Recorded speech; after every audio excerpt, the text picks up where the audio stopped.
This goes back more than 40 years, witnessed by 200 people who say it was kept secret by the military. As Brian Seymour reports, more light is now being shone on Australia's Westall incident. This boy come running in and say, Mr Greenwood, there's these things in the sky, these things in the sky. We looked up and we just saw this saucer type thing taking off. It wasn't a plane, it wasn't a balloon, it was nothing like that. A lot of the kids took off towards where it seemed to go. All the students were just running all over the place, hysterical. Westall High School as a teaching situation ceased. My girlfriend and I sat on the fence, climbed the fence, the school boundary, and we were crying, thinking it was the end of the world. For 44 years, the story of what happened at Westall has been largely untold or covered up. That afternoon, our principal called a special assembly and told us all not to talk about it. I was prepped to tell the students that what they'd seen didn't exist. We were told that we weren't allowed to speak to the media. You've most likely heard about the best-known UFO encounter that occurred at Roswell, New Mexico in 1947. But the fifth greatest UFO mystery on the planet happened a world away, just southeast of Melbourne, in the suburb of Clayton South. It happened at Westall High School on Wednesday, April 6, 1966. Recess time about 11 o'clock in the morning. Scientists and UFO experts have long known about the Aussie sighting, but until now the details have been locked in our past. All I knew was what I saw, and it definitely was not any aircraft of the day by any stretch of the imagination, and it certainly was not a weather balloon. It still would take me to my grave. What the hell was that? It was amazing, and something that I've never forgotten. Victor Sukrusny was in second form when he says he had a very close encounter. After watching with over 150 other children a mysterious saucer-shaped craft land, he decided to approach it. You could feel heat about a metre away coming from. It was pretty warm or hot, and then it just gradually lifted up and then went off towards the pines. We're talking about 200 people, and a lot of them were kids too. They were at school, so I mean, I think adults have got preconceptions about what a UFO might or may not be, but kids are a different matter, and yeah, when you got 200 witnesses, either there was something strange in the tuck shop lunch that day, or there was something else going on. A news crew interviewed several students at the school right after the event, so filmmaker Shane Ryan tracked down the tape. But oddly, there was nothing there. I was absolutely devastated, and nobody had any idea where it had gone. A teacher saw one of his colleagues who had taken pictures confronted by a man in a dark blue suit. It was demanded that she hand over not the film, but the entire camera.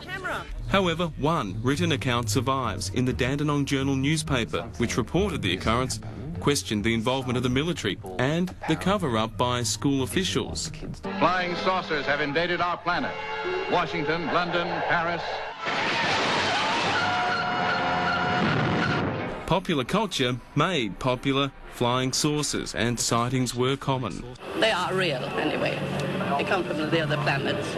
Some of them may come from the centre of the Earth. People can say anything. What we must do is look at the original reports of the time and see what really happened. The idea that what those people saw came from outer space is alien to Richard Saunders from Australian Skeptics. On that very morning, not too far away, about 30 kilometres away, a weather balloon was released. The winds were blowing towards the school. Now, I've seen a weather balloon in the sky near an airport, and stuff me, I didn't know what it was. One thing that we would really like would be that someone, either from the police or the military, would come forward and say, yes, they were there. Some of the surviving witnesses are appealing for those with official information to come forward. Incredibly, and despite the involvement of the Army, Air Force and police, there is not one single mention of the Westall incident in government files. You asked me whether an R&D establishment would destroy evidence. Yes, of course they would. Bearing in mind that in the 1960s, Australia had great success financially with some of their pilotless target aircraft. Information related to some of these sorts of projects, if it was to be released to the wrong party, then it would have very adverse effects on Australia from a financial point of view. This was happening in the 60s, right? And in a lot of countries around the world, a lot of governments were quite worried about UFO sightings, not from the perspective of invasion, but mass hysteria.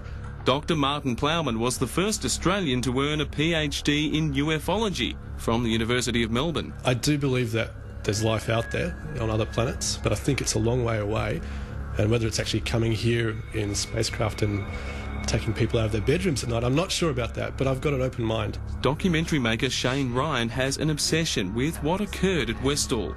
He's pieced together what is known and recorded scores of interviews with those school children who are all now in their 50s and 60s. I looked up and I was facing the object in the sky, and I just thought, oh, somebody's got some way of projecting a film of something into the sky. I didn't believe that it was really happening.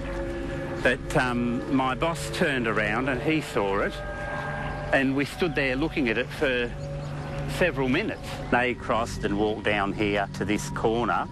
After a while, trucks turned up with, it looked like army trucks. I was called down to the headmaster's office, and there were two men in the headmaster's office, very well-dressed gentlemen in suits. They weren't introduced to me in person, and I don't know where they came from.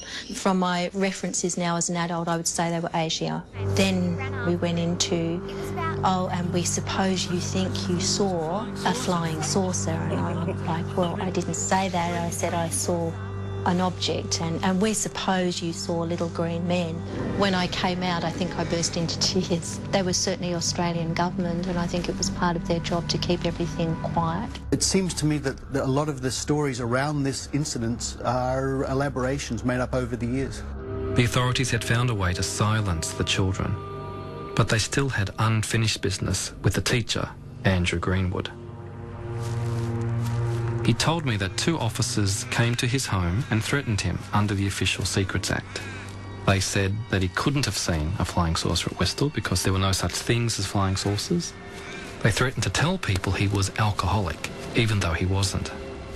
I have to admit that I don't believe in UFOs myself. I don't think that aliens are coming here and doing things to people, but I do believe witnesses when they say that they have seen something they can't understand. Because I think the universe is a really big place and much bigger than we understand it yet to be. It was their job to squash what was being seen. It was a bunch of kids that saw this, so we would be able to squash this down. I believe there's life out there. I look up at the sky and say, like, where are you, you people? Come and talk to me.